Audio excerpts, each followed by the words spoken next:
Welcome back to Season 2 of the Sober Motivation Podcast. Join me, Brad, each week as my guests and I share incredible and powerful sobriety stories.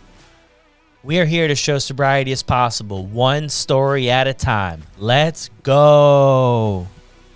At 32 years old at a networking happy hour, Jenn Kautsch experienced the escape from self that alcohol could provide, and the wheels would begin turning. Jenn never hit what some may consider a rock bottom like we see in the Hollywood movies, but she knew something was not right when it came to her relationship with alcohol. Jenn felt stuck in the gray area on the drinking spectrum and made a choice to become more sober-minded. This is her story on the Sober Motivation Podcast. The Sober Buddy app. This community is one of the most supportive I've ever seen. Starting with the meeting hosts who lead with support, kindness, and understanding. When someone falls, the community rallies to help support and encourage. People from all different countries who show up as strangers leave as friends. It is a true example of community and connection. What makes Sober Buddies special is everyone is working on the same mission: to get another day sober so we can live our best lives and to provide a safe place so no one feels they have to do it alone. Check out the app today or head over to yoursoberbuddy.com and come and join us for some of our live support groups.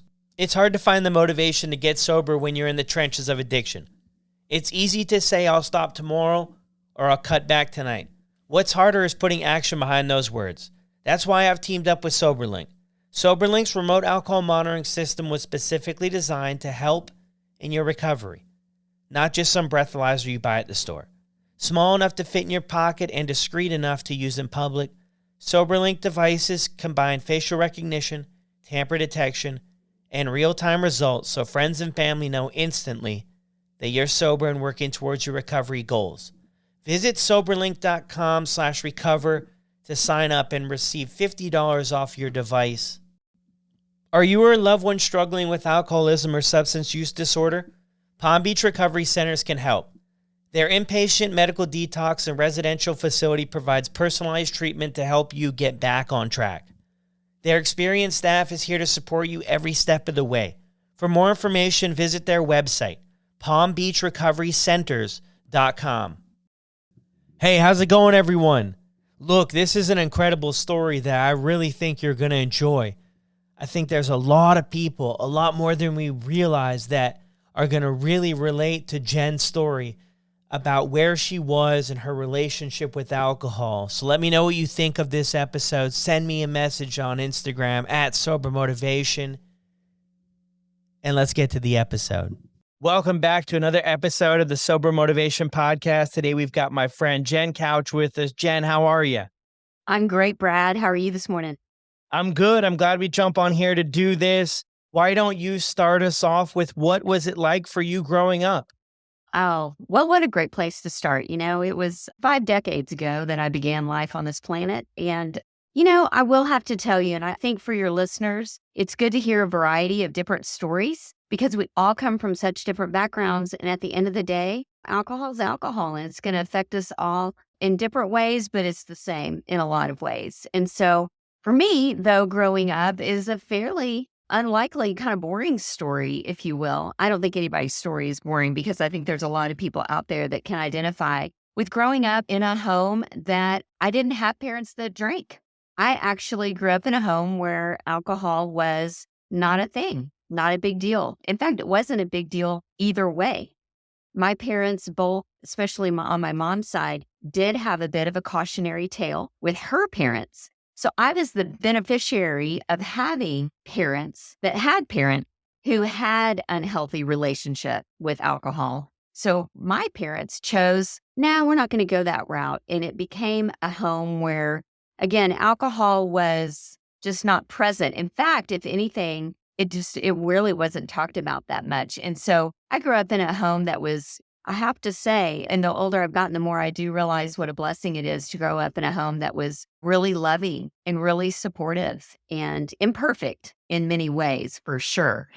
Yeah, that's what it was like for me growing up. I was the oldest kiddo in my family and the oldest of all the grandkids. So I was kind of like the guinea pig that, Jenn did everything first. Let's see how that goes. I really had a pretty protected, blissful little childhood in my West Texas small town. Yeah, wow, love that. That's good that you were able to get the benefit from maybe past experiences, right? Decisions that your folks were making. I can relate to that too. I mean, it's not that my folks didn't drink alcohol, but growing up, I never ever really remember them drinking at all. So, Yeah. what was school and stuff like for you? Relationships, you everything like that was pretty good for you? It was in high school and in college. I don't know about you, Brad, but I kind of came into my own towards the end of high school. I started figuring out that, hey, wait a minute, people that are class president or cheerleaders or all the things that I wasn't, the only difference between me and them was that they tried out. Like they actually just tried. And I was like, well, wait a minute. I can try too. And so when I got to college, I got very involved in the Greek system at my school. I went to Texas Tech in good old Lubbock, Texas. Any tech fans out there? And so for me, I kind of came alive in college. And it was very interesting being a sorority girl. I was kind of the opposite of that. In high school, I really kind of made fun of sorority girls and thought, well, they're just buying their friends and like partiers and like these surface shallow people. I just didn't understand that there were leadership opportunities and a way to really connect with other people in a smaller community. So it was really cool because I kind of dove in and I treated college like I wished I would have treated high school. Like, try out for it, man, go for it. And so I was a little social butterfly. And it's very interesting during that time. Obviously, Texas Tech, state school, party school. I mean, this is, late 80s, early 90s. And the party scene was huge at my school. But I think, again, there was enough around me to see and learn from. I'm kind of one of those, I don't always have to do everything to learn from it. I could just watch other people. And so, not in a judgmental way, but in a way that was like, whoa, we're at a frat house. Girls are falling down and stumbling all around. And, we're holding hair back in the bathroom. I don't think I want to be that out of control. So, for me, again, not a drinker yet, not a drinker all through college in a very party atmosphere because I think it just, again, dating myself, this is pre Uber, pre cell phones. And honestly, it kind of just looked out of control and kind of made me more fearful to drink of this elixir that was causing people to kind of go out of their minds. And so, again, not drinking in college either. In fact, I didn't even really drink in my 20s. Wow. So it's kind of unlikely that I would be AKA sober sis now. Yeah, I'm just trying to wonder, when all that comes about. So you make it through college, you make it through your 20s. I mean, did you have interactions with people that were just trying to, or do you feel like you had a solid foundation and a purpose, maybe that you just weren't interested in all those activities?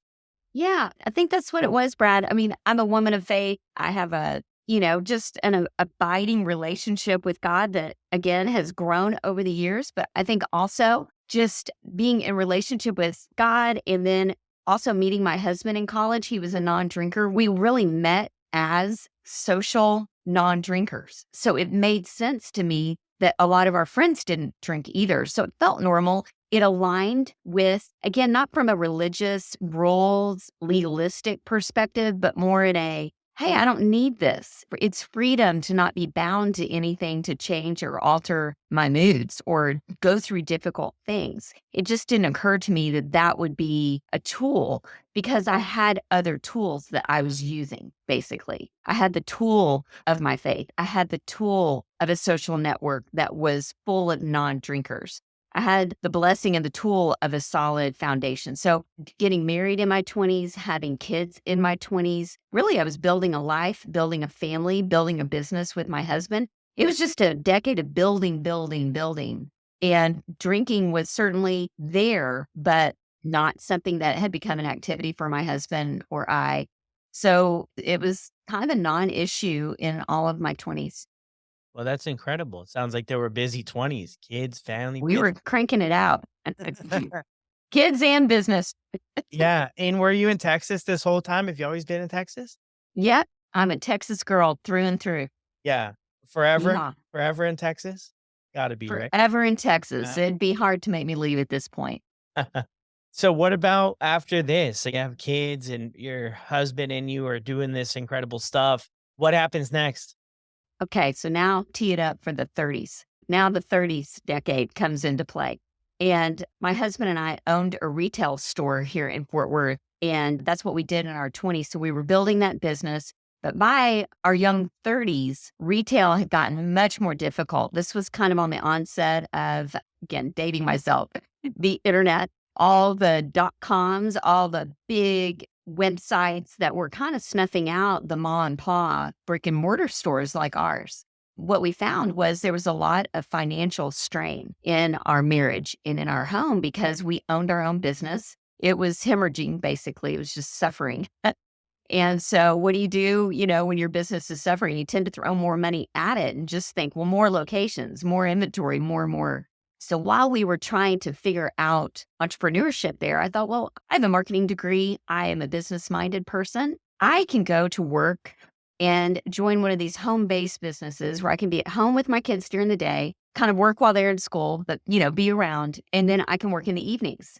And so that's exactly what I did. I was like, Jenn, to save the day, I'm going to partner with my husband. We're going to pull us out of all this debt that we're accruing. But again, the heat of life was really starting to turn up for me. At that point, I've been married almost a decade, got the kids on the ground. The heat of life is turning up. And so that's what I did is I started putting all this pressure on my plate to perform, help it out, and cue in drinking. This is where the drinking enters the Jenn story. So I was at a networking event. Like many people out there can relate to this. You're at a networking happy hour. It's stressful. You're tired. You're overwhelmed. It's all kicking up. And my friend asked me, I was probably 32 at this time, 32, 33. She goes, Jenn, hey, come to the bar with us. Why don't you get a drink with us? Why don't you get a drink with us? Like get a drink, like a real drink. Like quit with your Dr. Peppers and your sweet tea. Get a drink, And I'm like, actually, Courtney, why don't I? And I went back to my 20-year-old self. I went back to my old self rules kind of around drinking. And when I say rules, I guess just the framework I had to make decisions around drinking from my younger days. And my parents kind of inadvertently, without saying these out loud, kind of said, don't drink unless you're 21 because that's the law. I'm a rule follower. I'm a law-abiding citizen. So I was like, all right, I got it. That's the rules. Not going to drink till I'm 21. Don't drink and drive. Okay, got that. That was back when MAD, Mothers Against Drunk Driving, was a huge presence in the world. I hope they still are. But, I was like, got it. Don't drink and drive. And again, being a person of faith, don't drink to get drunk. Okay, got it. Drinking itself is not wrong, but getting drunk is not a good idea. Okay, got it. Those were kind of like my 3 mindset rules around drinking. And at 32 years old at a networking happy hour, I could check all those boxes. Well, I'm well over 21. Hello. I didn't even drive myself here, so I'm not worrying about that. I am not drinking to get drunk. I don't even know what drunk really feels like. I just am going to try a drink. So that was my grit, which is really interesting because it was also pretty naive and pretty limited to the effects of alcohol or what I was stepping into, because these were old rules. They were kind of antiquated for me because it wasn't like real-time experience that could apply. So this is all going on subconsciously in my mind. I'm like, check, check, check. Yeah. Why don't I get a drink? There's absolutely no reason why I wouldn't get a drink. Let me give this a go.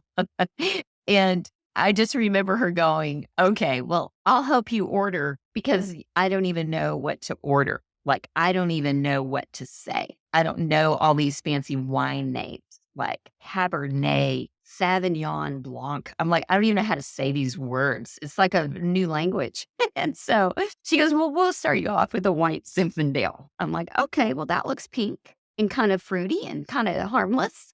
And I have to tell you, Brad, I had that glass of wine delivered to me in a very, again, stressful time. And I didn't realize I underestimated the amount of anxiety, stress, and pent-up angst that I was feeling inside. And I didn't know how much was there until I took that drink. And that's when I realized, oh, all right, this does that. I thought to myself, again, all subconsciously, but I really analyzed this. I'm like, where did it shift? It shifted right then and there because I had that one glass of white Zinfandel. And it was as if all of my anxiety, stress, the shoulders that were up in my ears from all the tension just came down. And I was like, whoa, And not only is this legal, it's actually encouraged, glamorized. And this is almost like what I should be doing. This is what I'm supposed to be doing as a working mom, as an adult. Where have I been? Oh, I get it now. I'm on board the train. I want to do this again and again and again. So that was my first experience. Of course, I'd had drinks before here and there, a beer there, a Bartles and James peach schnapps there, but it was one and done. And it had never had an emotional or mental connection for me until that time.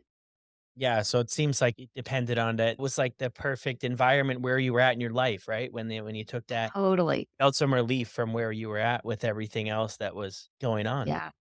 So really that kind of set the trajectory of my 30s in my relationship with alcohol. I literally kind of made it a point to be able to catch up to my peers, to my other 30-year-old working mom friends, or just other people who had been drinking at that point for a solid decade. It's a little bit late to the party, but I caught up. I caught up because I didn't have a lot of boundaries at first. I didn't really know my limits. It's pretty embarrassing. I'll have to be honest and tell you, as a 35-year-old mom, still learning my limits on a date night with my husband, like, whoa, girl, you can't drink that much that fast. Or like, you really do have to do this a certain way where you can't go in on an empty stomach or, all the things.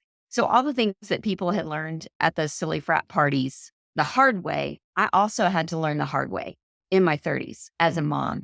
And it was a lot of shame for me. It was a lot of frustration because I wanted to drink like everybody else. And I was learning how to do that, how to pace myself, it was weird. It's a weird thing to say that in my 30s, I had to learn how to drink alcohol, what seemed like properly. And I did. I did learn that. I started to kind of find my sweet spot, so to speak, where I could feel the buzz, but it wouldn't make the room spin. And so that was my goal. But within that came, like I said, a lot of shame, some regret, and confusion for me. Like, wait, other people aren't talking about the room spinning or hangovers or shame or guilt around this. They're just doing the rose all day t-shirts and the wine memes, and we're all joking about it like it's always fun. And so I kept a lot of my struggle inward during that decade, I would say. When did you come to that understanding that maybe your experience with alcohol was different than maybe other people's? Yeah, because nobody was really talking about it, I definitely had that emotional connection. Like, if I want relief, that is my tool to get it. And of course, I didn't understand any of the science yet about alcohol and anxiety. I didn't realize that I was literally pouring gasoline on a fire of anxiety. I thought I was doing myself a favor. I thought that I was, unwinding. And so it really wasn't until much later on that I realized how many other women also were dealing with this kind of detox to retox loop. That's what I call it. I was like super duper mindful and healthy by day, like to a T, where I was waking up and having, my prayer and Bible reading and meditation time, getting my workout in, juicing my green juice at lunch, buying all organic, doing like major efforts to go into hot yoga, sweating it out. And doing all these things, detoxifying by day and mindful by day, super responsible by day, all day. And then 5 o'clock came and it was like, okay, here it is. Here is my time, my reward for doing all of that mindful work or that sacrifice for my family to, do all the things that moms do. Yeah, so I didn't realize that actually I wasn't that uncommon, but I had told myself this story that surely I was the only one that drank so late in life. I was the only one that was kind of suffering through this learning curve. And then I was the only one that even felt these shameful feelings. And yeah, so all really until my mid 40s, I did feel alone. Yeah, with the struggle of those thoughts you just mentioned. When did you first pick up on that though? Because did it take some time after you had that first drink and then things kind of progressed? Like, was it right away that you're like, I'm not feeling good about this, or did it take? Yeah. Yeah, that's a great question. I was about 38 years old. So I'd been drinking buying the Groupons for my husband and I to go to beer tastings and wineries and making it almost like an activity. Like, hey, let's get together, let's barbecue and get a 6-pack. Like, that's what we do. And so at that point, about 5 or 6 years in, that's when I was like, you know what? This is too big in my life. It has not always been this way. So I have a real contrast of like, wait a minute. I know life without alcohol for a pretty decent amount of time as an adult. This is not aligning with me. I don't like how enslaved I feel to that wine o'clock or to that association with fun equals drinking, relaxing equals drinking. It had not always been that way. So ironically, at 38 years old, I came to my husband and I said, babe, would you take a break from drinking with me? Because I really feel like as a couple, and for me, for sure, I mean, we're starting to buy the tequila and putting it, in the upper shelf of our pantry so that we can make margaritas at home when our kids go to bed. I was like, whoa, Nellie, this is not us. This is not the kind of parent I want to be because I didn't grow up that way. And I feel like I'm living 2 lives. I felt that double life thing going on. And he said, sure, let's take a year off together. Fortunately, at that time, he wasn't so entrenched, I guess you could say, in the consistency of his drinking relationship. And so we did that, Brad. We took a whole year off of drinking, my 38 to 39. And I just told a group of women this. I was sober during that time, but I wasn't sober-minded.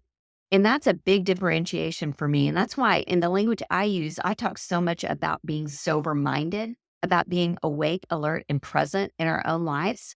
Because I didn't drink alcohol for a whole year, but I was not sober. I mean, I was sober, but not sober-minded because I didn't really learn anything. I didn't learn anything about myself. I wasn't really curious about why I was drinking. I didn't really learn about alcohol during that time. I had zero community. It was just my husband and I kind of white knuckling it. And again, what's so amazing is during that year, kind of got back what I had before drinking, which was great night's sleep, a lot of energy. I lost the 15 pounds I couldn't seem to work off in my workouts. All the things on the surface that I wanted, I got. But it's like I just changed on the outside, not the inside. So after a year of no drinking, all the birthdays, the anniversaries, the vacations, the beach, everything, I was like, well, there we go. We did it. Check, check. Going back to the boxes, going back to checking boxes. And thought, well, clearly I don't really have that big of a problem with alcohol. I just walked away.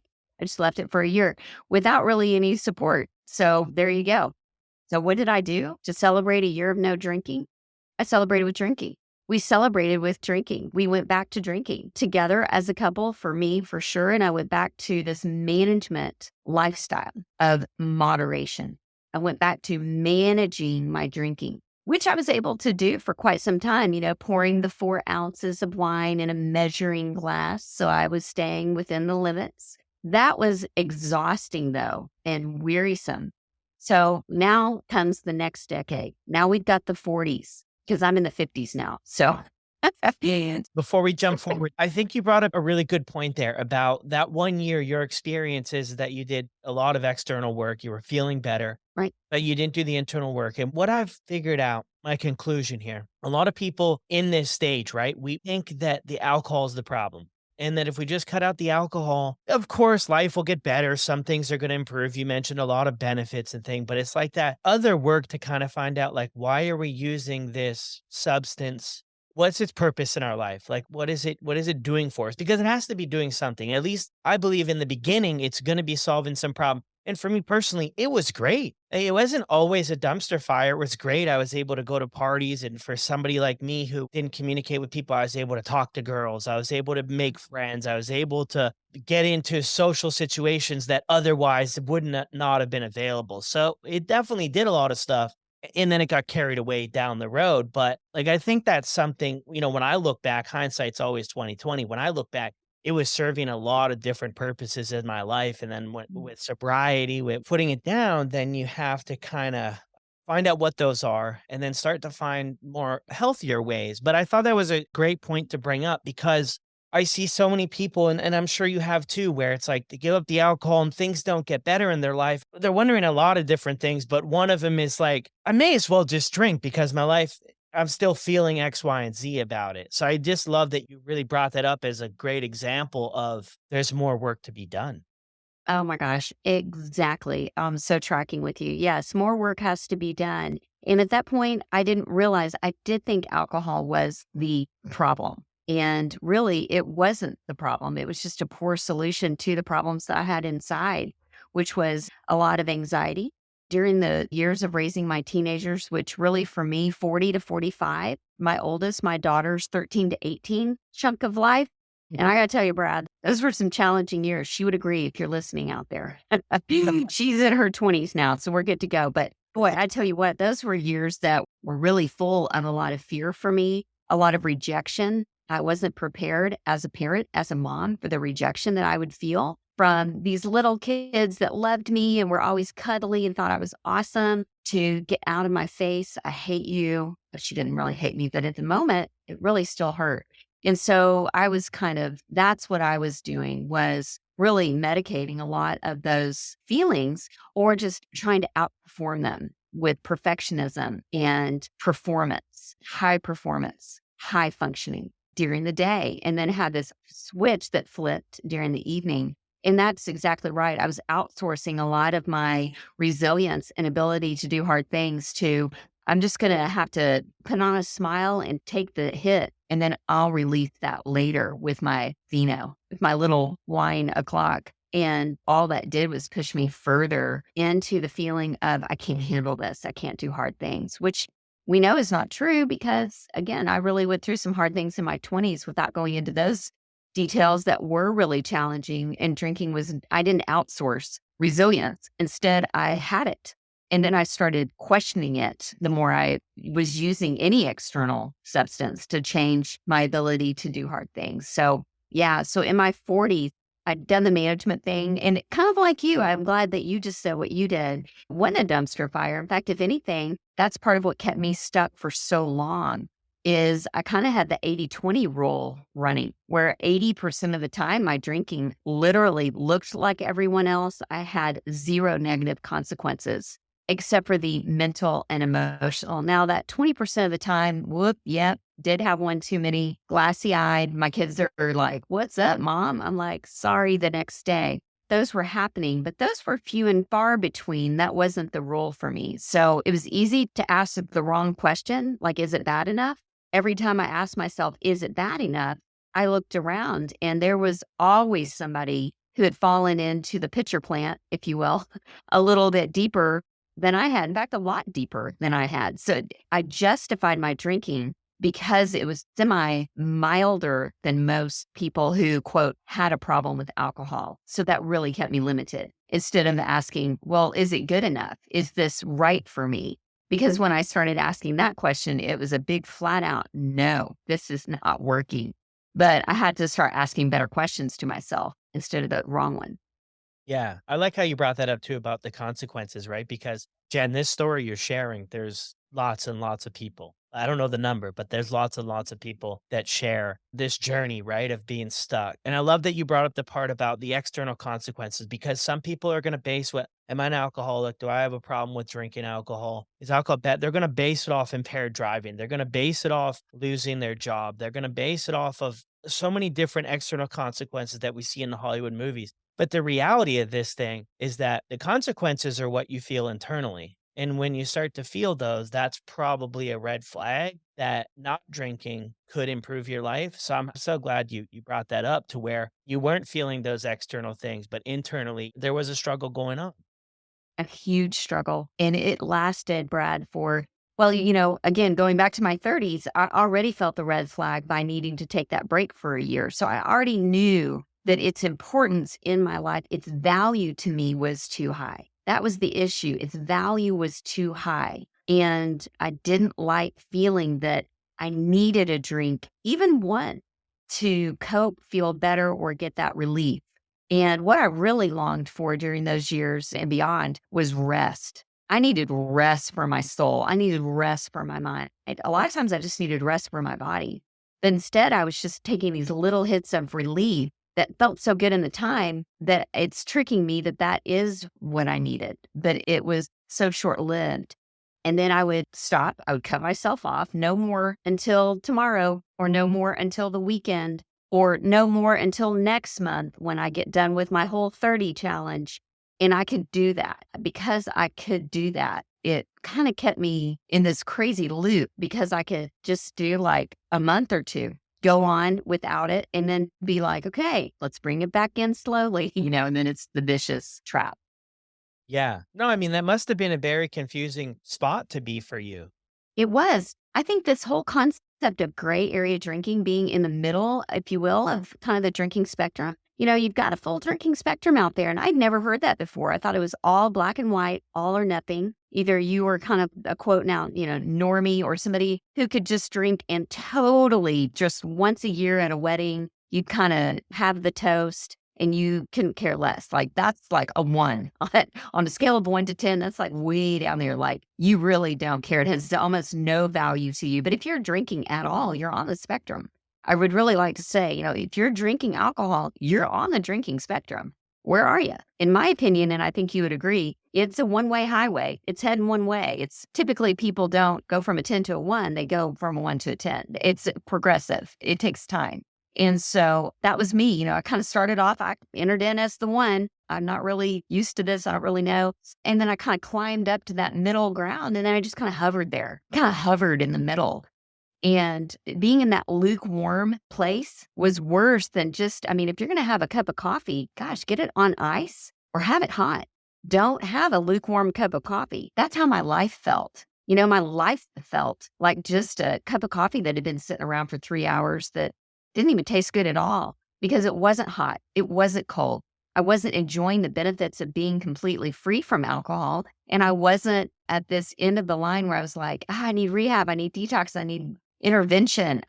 It was just this no man's land. And so for me, that was very lonely and very isolating because I thought, well, gosh, no one's going to understand. Poor Jen, she just goes to girls' night out and has 2 glasses of wine and struggles with that.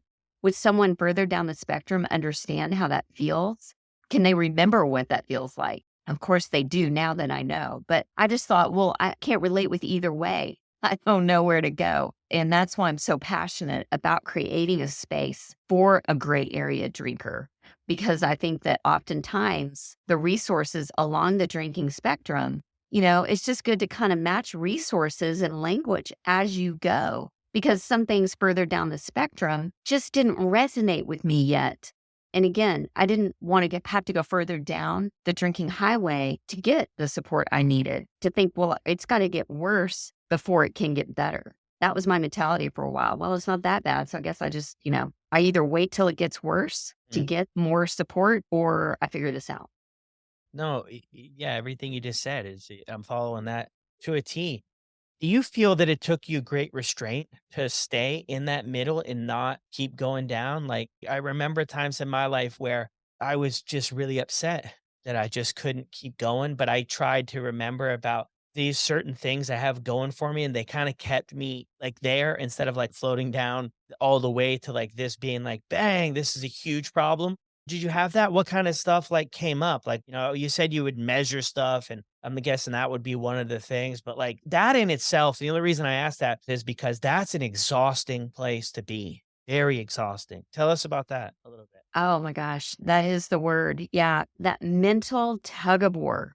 It was like literally walking around with a ping pong match in my mind, constantly chatter, chatter, chatter, chatter with all the management of drinking. And it would start for me. I really encourage women that I work with to do this. Just start writing it down. Just even if you're still drinking and you're not ready yet to stop drinking, even bringing mindfulness and awareness in. It was usually around 3 o'clock in the afternoon, kind of that low blood sugar, kind of the bonk that happens.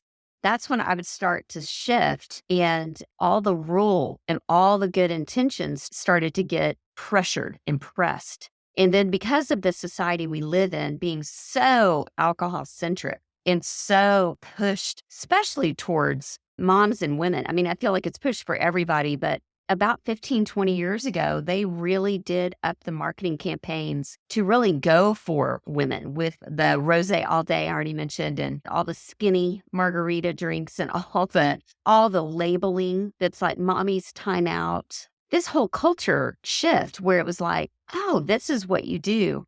really made it difficult. I mean, I would walk in my local Target, my local grocery store just to get milk and bread. And before I know it, I'm seeing Prosecco by the blueberries. I see the cab by the meat. I'm not even by the popcorn chips and beer yet. And so I would just tell myself, no, no, no, no, no. And when we're telling our brain, no, don't drink, no drink, don't drink, don't drink, all we hear is drink. And so by the time I got to the checkout, the cash wrap, I was like, whatever. I'm just going to get a bottle and I'm just going to have a glass while I'm cooking dinner. That was the progression. If I were doing, my Fitness Pal or one of the apps out there that would help me count calories, I was like, I'll just have a salad and factor in the 125 calorie per glass. And I'm going to section off 300 calories for drinking today. I mean, it was that kind of management where I could kind of feel like I had my cake and eat it too. But it was never really freedom. All of my management was all enslavement to this thing that had a grip on me. Even though I felt like I had this pseudo control of it, it 100% had control of me because there were times I was managing it. I was like, I don't even really want to drink this tonight. It's kind of what I do. Oh, I don't know. We've got some conflict that could spar up. We've got, laborious homework assignments for the next 3 hours. I think I'm going to just do it anyway. I want the effect. I'm going to factor it in my Fitness Pal. I'm going to get those 300 or 400 calories in there. And it was that methodical for me. It was that planned out. Wow. Yeah, that takes a lot of work. Oh, I'm curious, when did everything change? yeah. Let's get me out of this detox retox loop. It's tiring just talking about it. Almost it's kind of like, oh man, how long can that go on? Well, for me, it went on for years and years. I was a yo-yo drinker. Instead of being a yo-yo dieter, I was a yo-yo drinker. And it was totally exhausting. And my friends never knew, like, are you on the wagon? Are you off the wagon? I was like, I don't even know the wagon analogy for sure, but I'm not drinking right now, but I really want to. So I'll drink with y'all next time. That was me. So right before I turned 46, actually, my daughter had just graduated high school. She was about to make a major move in her next phase of life, and she was transitioning. This is when I was really starting to get ready for change again, kind of like when I was 38. I was really ready for a change. Wasn't working for me anymore. It was very tiring and not getting me anywhere. I still was lugging around the extra weight mentally, physically, emotionally for all the effort that I was pouring into this. It wasn't working. I started listening to podcasts. I started catching wind, if you will, of this new language that was just starting to emerge. This was in 2017, the language of being sober curious. I'd never heard that before. I didn't know you could be sober curious. I didn't know you could be curious at all about your relationship with drinking. I thought you had to wear a label the minute you wanted to talk about drinking. And that, again, felt limiting to me because I wasn't sure I wanted to wear a label or that I needed to wear a label or that would serve me. So this whole concept of sober curious and gray area drinking, even that term I had not heard before. So for me, hearing new language brought me into this whole new realm of coaches, podcasts, books. And that's what I did in 2017. I totally dove in to what has now become really the sober community, which again, I had no idea existed.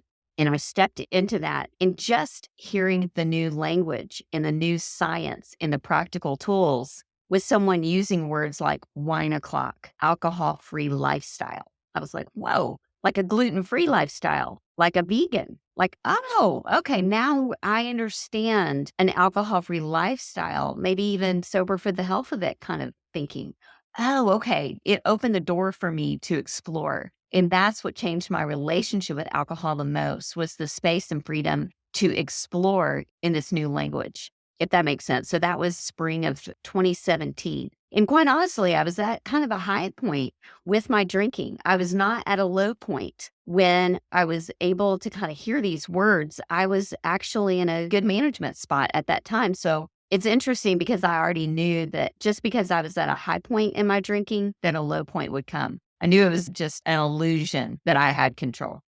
No, yeah, it sounds like with the terms and with that maybe different approach, different language, that you were able to connect that with your story. That it was like, hey, maybe this. Yeah, it kind of met me where I was instead of me having to go further down the drinking spectrum or wear a label, say I'm never drinking again just by being curious. It just kind of met me there. It met me in a space where I thought, well, I don't have to quit drinking forever. I could take a break. That concept, like with other people, where that was going to be okay. Like, really? I can't.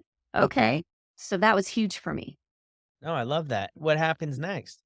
Yeah. So really, the year of 2017, Brad, was a unique year for me. It was a year with a lot of, that's when I started digging in to the deeper growth. That's when I started really going, oh man, I don't want to just do behavior modification. I know I can do that, and that's exhausting. It doesn't get me anywhere. So that's when I kind of popped the hood in my own life, pulled over off the drinking highway, popped the hood, looked in there. And that's when I could see, oh, alcohol is really not the problem. I do have some internal places where I'm really stuck or feel really unequipped to handle this level of emotion.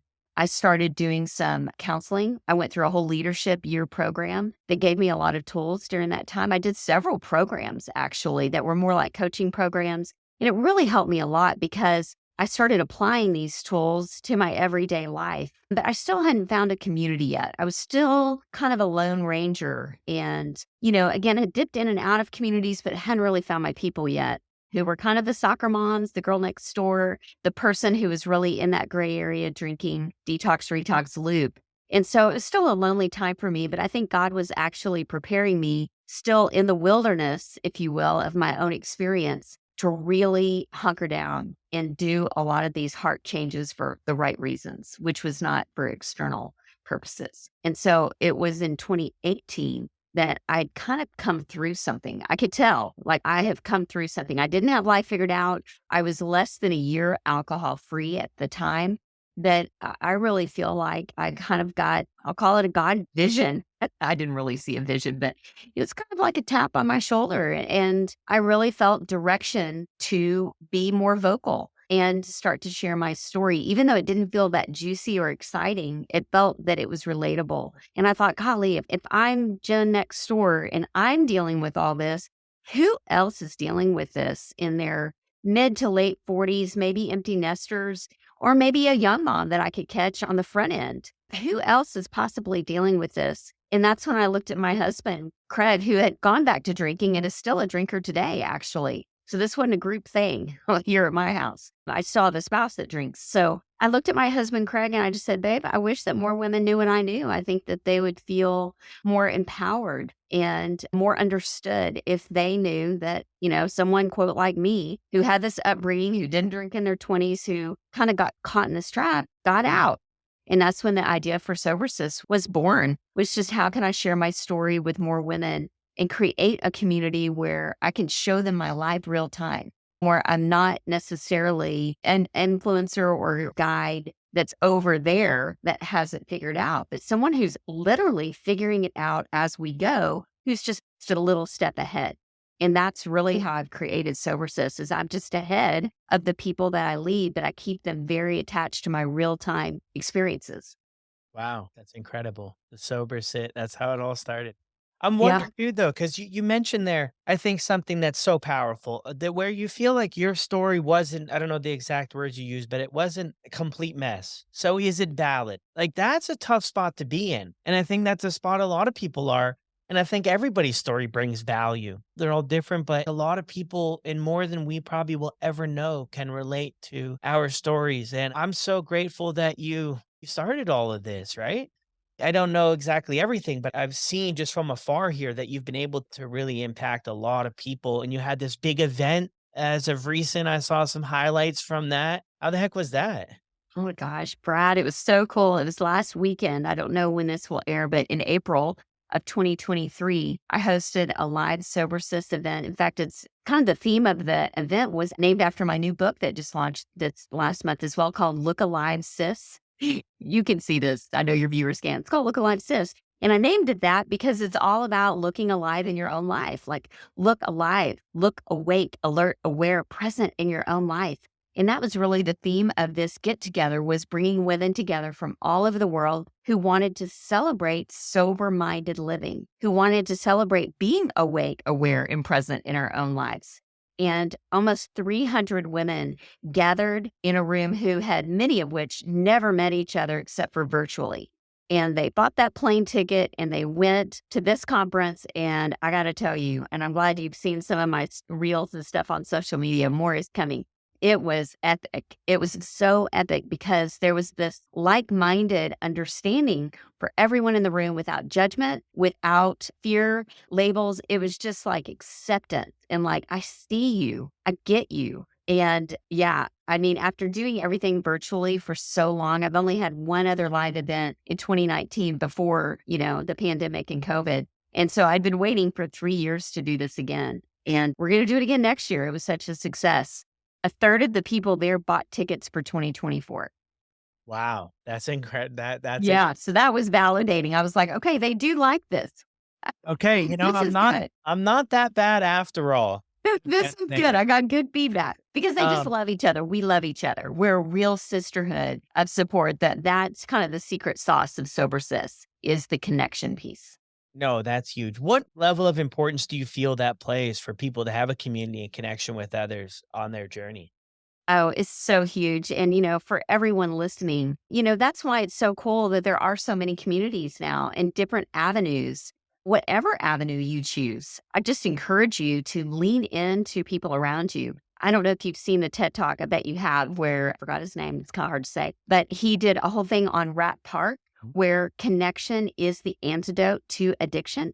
It is so good. And I really have seen that to be true. When we're connected, we're less likely to isolate, withdraw, and numb out because we know that other people see us, they care about us, and are really even counting on us to support them. So it really keeps us going and growing strong. And now that I've basically created what I wished I could have found, I've got all these sisters, and I really attribute my own success along this journey, having just completed really my big milestone of 6 years alcohol-free. I really attribute it to the Sober Sis tribe and to having a group of women around me that, yes, I'm leading and facilitating their growth, but they're just as important to me as I like to think I am to them. It's a cumulative effort for sure. Yeah. Huge congrats on that too. Big Oh, month. thank you. April was a big month. Yeah. A live event with 300 women, a book launch, and 6 years alcohol-free. So it was a big April 2023. Great way to celebrate though, right? Yeah, it was really good and really humbling, really, when I think about, I was just a woman at the kitchen sink on a third glass of wine thinking, what in the world am I doing? How did I get here? How did I get here? That's what I want to help other women unpack. How did they get there? And that's how you were thinking then. And now you might be thinking, how did I get here? Right? How did I get here? Exactly. In a different light, but look, this has been incredible. We've covered a lot of ground and I really appreciate your level of vulnerability. I definitely think there's going to be a lot of people to connect with this story about being in that middle ground. I mean, I think even if we've went down the road to say number 10, we've all crossed through this city before. That's right. But we've all kind of went through here. For some of us, it could be different. It might have been years of your life. For some people, maybe this is weeks or months of their life that they're sort of in this area. But I had another guest on the podcast and she said something incredible. This elevator only goes down. It That's doesn't right. go up, and I think that's a story that, we hear time and time again. So getting off at any time, I mean, you can push the button, you can get off. And if you're on that That's right. high, It's never too early. It's never too late. exactly. What would you like to leave everybody with to wrap up your entire message for people in a few minutes? What would it be? Oh, well, good question, Brad. I love it. What would it be?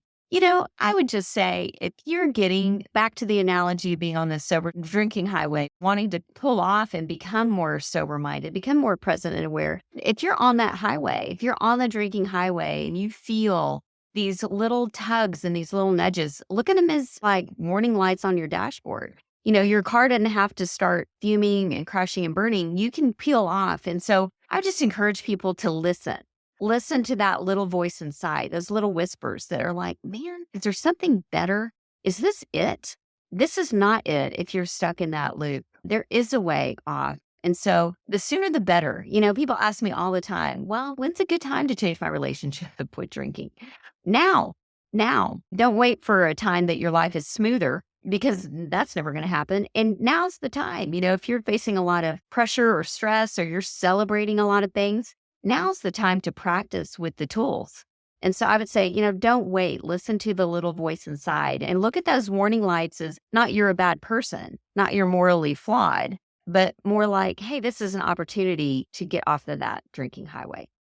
Wow, beautiful. I love that. I love all of it. And I really love the last part. It's changing our perspective on things that this is a beautiful opportunity to grow, to develop, to be more aware, to be more present, and to really show up in this world like so much better. It's an opportunity to do that. Some people might live their entire life and maybe don't have a great opportunity like that. So it's a good time to look within. And like you said before, look Yeah, under and look the hood. alive. Look alive in your own life. It's not just about being sober or sobriety. It's about presence. It's about awakeness, alertness. It's about stepping into things, not just stepping away from things. It's both.